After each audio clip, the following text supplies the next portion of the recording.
Good morning, classmates.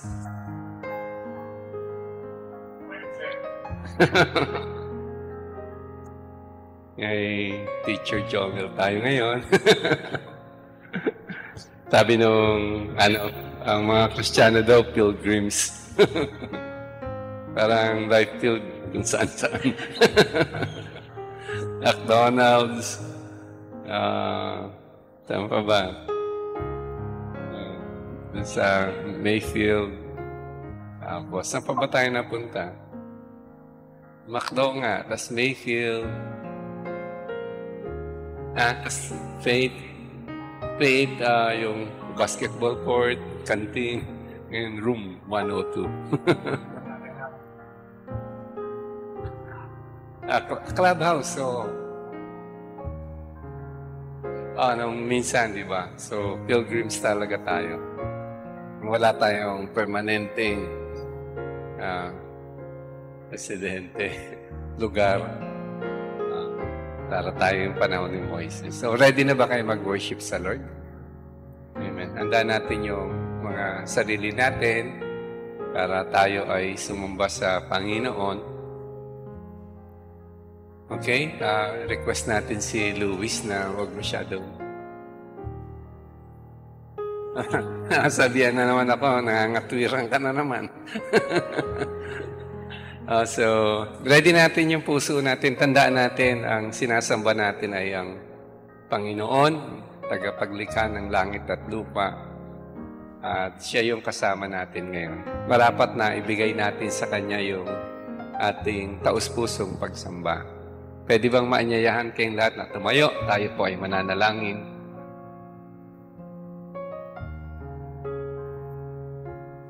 Dakilang Diyos, kami po ay papasalamat sa inyo.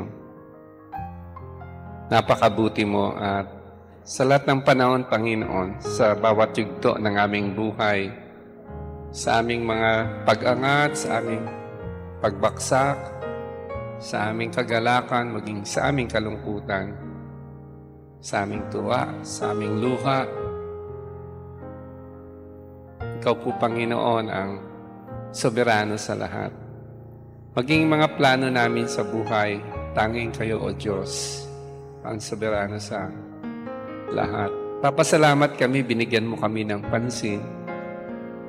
Kahit kami ay makasalanan, kahit kami ay hindi umabot sa iyong kaluwalhatian, sa pamamagitan ng mayamang biyaya mo, at sa pamamagitan ng gawa ng Panginoong Hesus doon sa krus sa Kalbaryo, kami ngayon ay malayang makalapit sa iyo.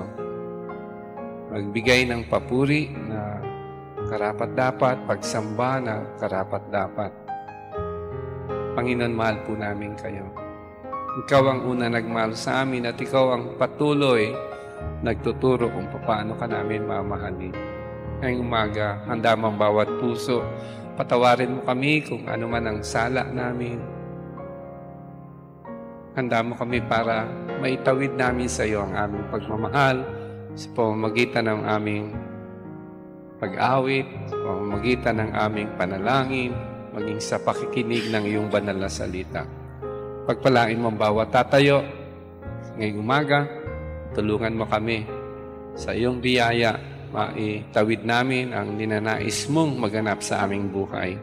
Salamat po, O Diyos, ang araw na to ay sa iyo. This is the day that you have made, and we will rejoice and will be glad in it.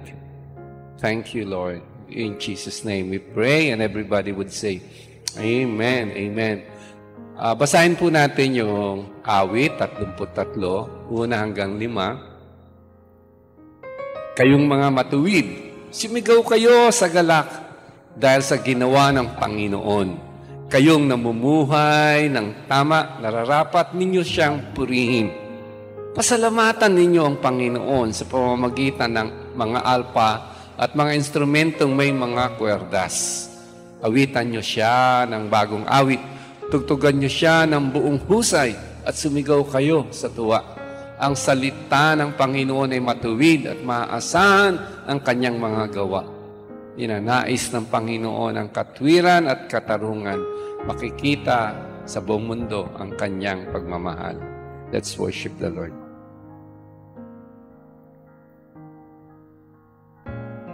Good morning, church.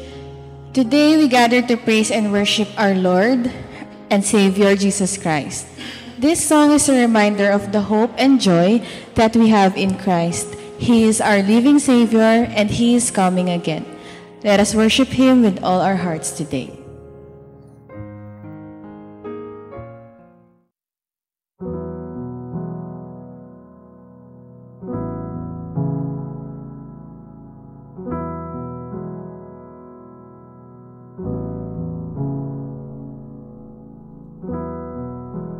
One day they led him up Calvary's mountain. One day they nailed him to die on a tree. Suffering anguish, despised and rejected, bearing our sins, my Redeemer is He. Hands that healed nations stretched out on a tree and took the nails for me. Living He loved me, dying He saved me, buried He carried my sins far away.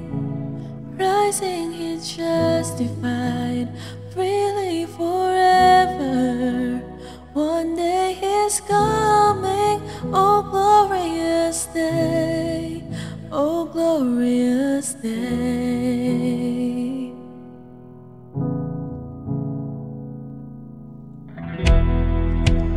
One day the grave could conceal Him no longer.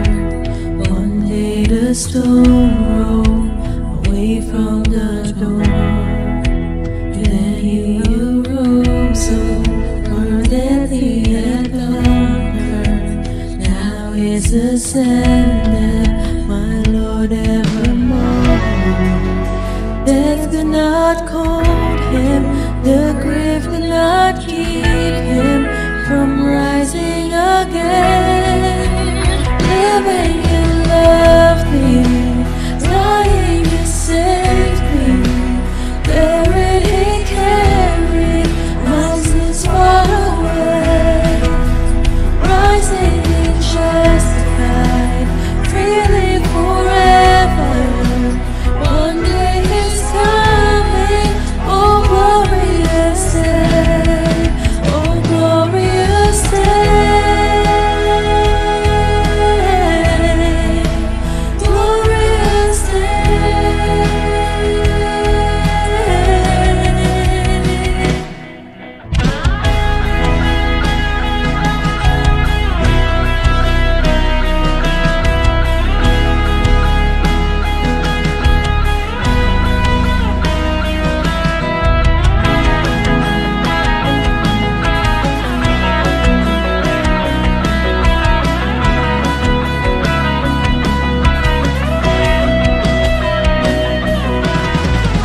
One day the trumpet will sound, for His coming. One day the skies with His glories will shine. Wonderful day, my beloved one, bringing us my Savior Jesus is mine. Living He loved me, dying He saved me, buried He carried my sins far away. Rising He justified freely forever. One day He's coming, oh glorious day, oh glorious day.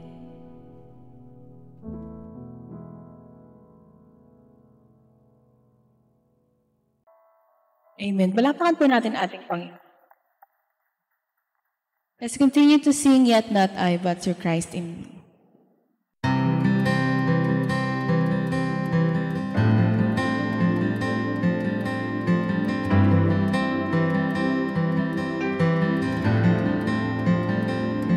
gift of grace is Jesus my Redeemer.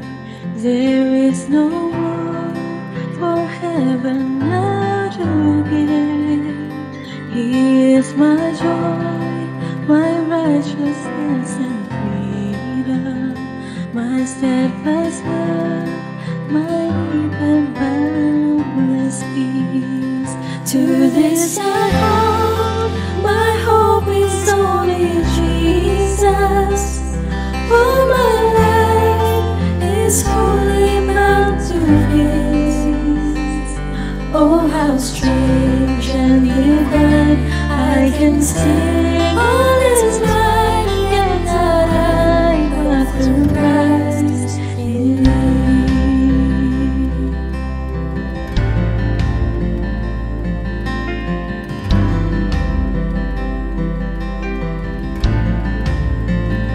The night is dark, but I am not forsaken. For by my side, the Savior, He will stay. I labor on in weakness and rejoicing, for in my need His power is displayed.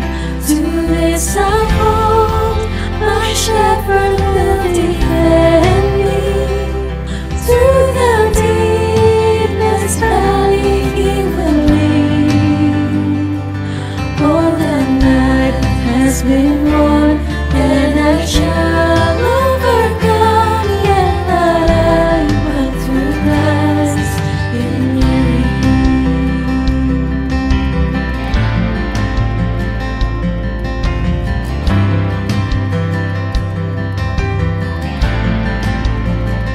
No fate I dread, I know I am forgiven. The future sure, the price it has been paid. For Jesus bled and suffered for my pardon, and He was raised to overthrow the grave. To this I hold, my sin has been defeated. Jesus is now and ever is my King. Oh, the chains are released, I can sing, I am free, and now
Dakilang Diyos, maraming salamat po sa umagang ito. Totoo po yung aming inawit na hindi kami Panginoon, bagkus sa iyo ang lahat ng kapangyarihan, sa iyo lahat ng galaw, sa iyo lahat maging pag-iisip, mga plano, layunin. Sa iyong lahat ito, O Diyos, ang nakikinabang lamang po ay ang mga sumusunod sa iyo, O Diyos. Pinupuri ka namin dahilan sa iyong kabaitan, sa iyong kagandahang loob, sa iyong biyaya, Panginoon. Bagamat ang bawat isa sa amin talagang tunay na hindi karapat-dapat na humarap at makatanggap sa iyo sapagkat sa aming mga karumihan at kasalanan. Subalit salamat po ng marami sa pagkakaloob mo sa amin ng ibayong karapatan upang kami ay makaabot, makalapit, makadaubang palad ka, Panginoon, at higit sa lahat, makasama ka ang iyong presensya sa buhay ng bawat sa amin. Alam po namin, Panginoon, ang daigdig ngayon ay maraming kaguluhan, katulad po ng dati kung saan may mga tao ring nanampalatay at nanalig sa iyo. At gayon din, Panginoon, patuloy po namin itong idinudulog din sa inyong paanan na ang bawat mga umiibig sa iyo ngayong umaga, Panginoon, saan mang dako, ikaw po ang pinupuri, ikaw ang niluluwalhati, ikaw, O Diyos, ang tanging dakilang Ama, nagkaloob ng iyong kaligtasan sa amin. Ang lahat ay sumasamba sa iyo ngayong umaga, Panginoon. Ikaw po ang pinaparangalan at ikaw ang pangalan mo, ang dakilang pangalan mo, ang siyang itinataas. Panginoon, sa amin pong patuloy na panalangin, ang mga karaingan ng mga mamamayan ay sukdulan po dahil sa hindi maipaliwanag at hindi maunawa ang sigalot na nangyayari po. Lalo tigit sa lahat sa iyong bayan, Panginoon, sa Israel. Hanggang ngayon, Panginoon, patuloy pa rin ang kaguluhan doon sa mga hindi nila maintindihang mga dahilan kung bakit nagkakaroon ng conflict ang bansang ito. Subalit ayon po sa iyong salita, Panginoon, sila po ang iyong pinili at magpakailanman hindi sila mawawala ang lahing ito dahil iyon ang minahal mong mga lahi na pinagmulan din, Panginoon, ng aming Panginoong Jesus. Subalit, ang aming pong idinudulog sa iyo, Panginoon, ay inyo pong bantayan, alalayan yung mga kababayan namin na nagkakaroon ng kahirapan sa dakong ito, maging yung mga kamag-anak nila na nagtatrabaho doon, maging yung pong mga nakatira naming mga kababayang Pilipino na doon na, Panginoon, nanirahan at naipit sa sigalot na ito. Patnubayan niyo po, O Diyos, higit sa lahat, yung puso ng mga presidente ng mga bansang ito. Alam po namin, Lord, pagdating sa iyong kapangyarihan, natin is impossible. Anything could happen. Pwede mong baliktarin ang kwento, ang istorya, kung saan mga taong ito na nagkakaroon ng puot at galit sa isa't isa ay mawala sapagkat makikilala ka nila, malalaman nila na ikaw ay may-ari ng divine justice, nasa iyo ang hustisya at ikaw, Panginoon, ang dapat na makilala ng buong sandaigdigan. Maging ibang bansa, Panginoon, na patuloy ding walang pagkilala sa iyo, idinudulog po namin sila, Panginoon, sa iyo.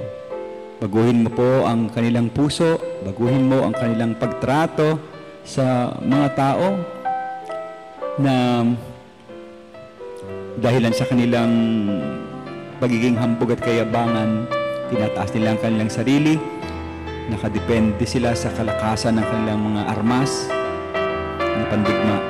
Alam ko, Panginoon, lalo na sa mga nakakunawa, na kahit gaano kalakas ang kanilang puwersa, di sila makakapanaig sa iyong kapangyarihan, O Diyos. E dalangin ko po ang mga bansang ito na nagkakaroon ngayon ng hindi pagkakunawaan.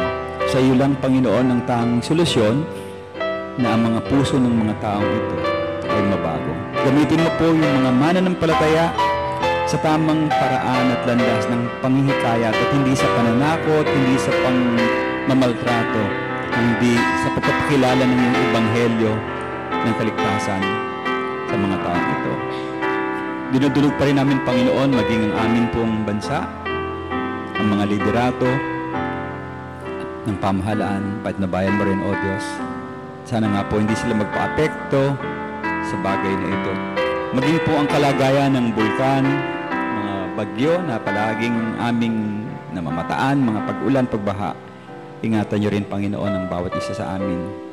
At dalangin ko rin, Panginoon, ang gawain ay tinilagan mo sa bawat isa sa amin, dito sa Cainta, sa Bulacan, sa Nabotas, sa Dasmariñas, Cavite, at maging sa Pasig.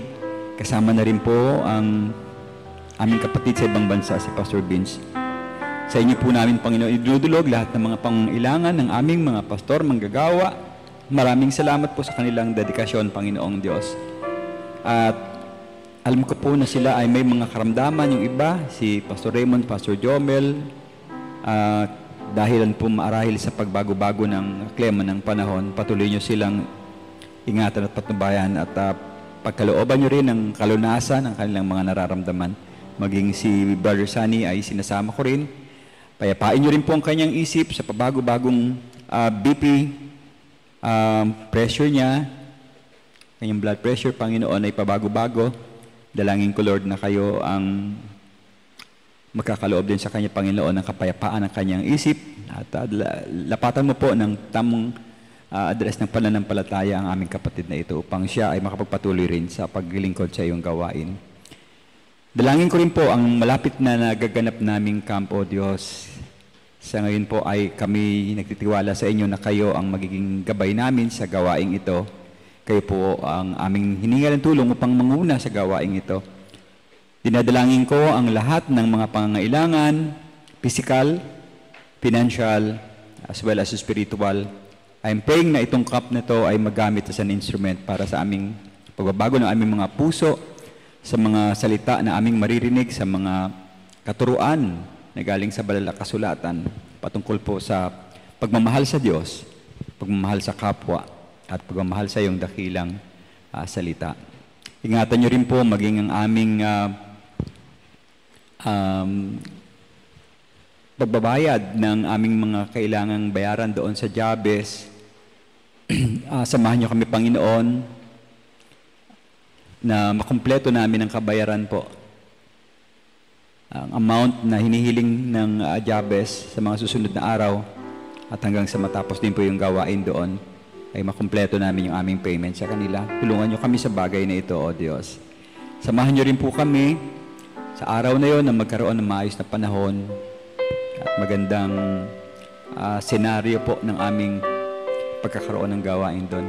Dinadalangin ko lahat na magiging participants, and I'm claiming, Panginoon, na sa inyo po ang papuri at gayon din ang pasasalamat sa mga mangyayari po sa aming family camp, church anniversary, at lahat po ng mga gawain na aming pong, o event, part ng event na aming gagampanan sa dakong yan ng Nobyembre. Patnubayan rin po maging aming mga kapatid ng mga hanap buhay namin dito sa Cainta, ang aming mga mag-aaral. Ingatan niyo sila, Panginoong Diyos. Samahan niyo sila sa araw-araw na mga kalamidad, mga sakuna. Hinihiling ko na kayo po ang magbantay sa aming mga anak, sa aming mga tatay at nanay, maging sa mga seniors din namin, Lord. I'm praying na ang puso nila ay lagi pong patungkol po sa inyong kadakilaan at sa inyong pagbabantay sa bawat isa sa amin. Ngayon pong umaga, samahan niyo kami sa pag-aaral ng iyong salita. Pangunahan mo po si Pastor Jomel. At dalangin ko, Lord, ano man ang aming marinig, tumimo sa puso namin at makapagbigay ng kapakinabangan upang ikaw ay aming maluwalhati at mapuri. Ito po ang aking dalangin sa pangalan ng iyong anak na si Jesus. Amen.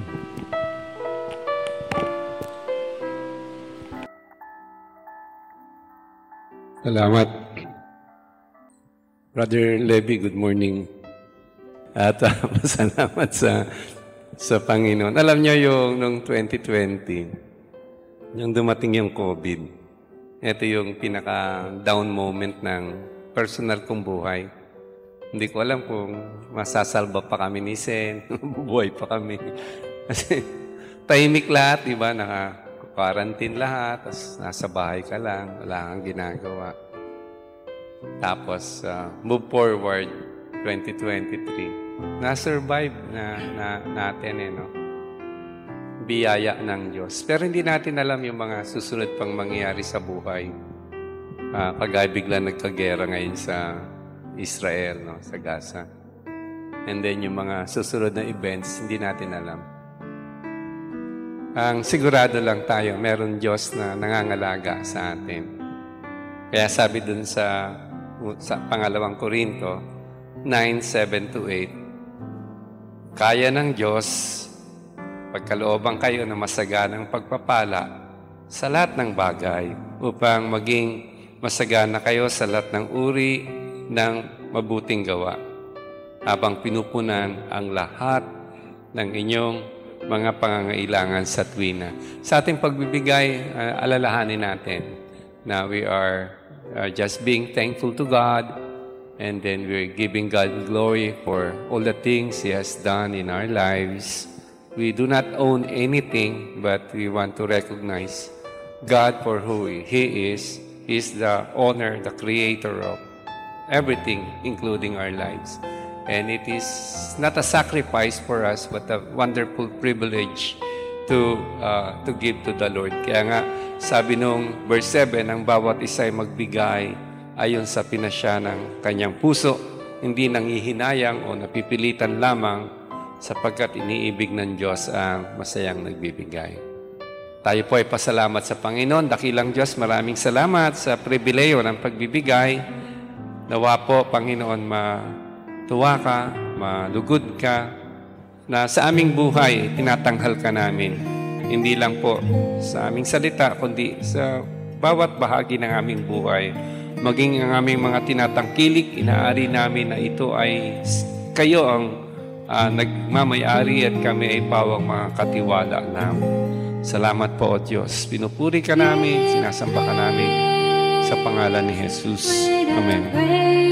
Church offering time. Give thanks to the Holy One.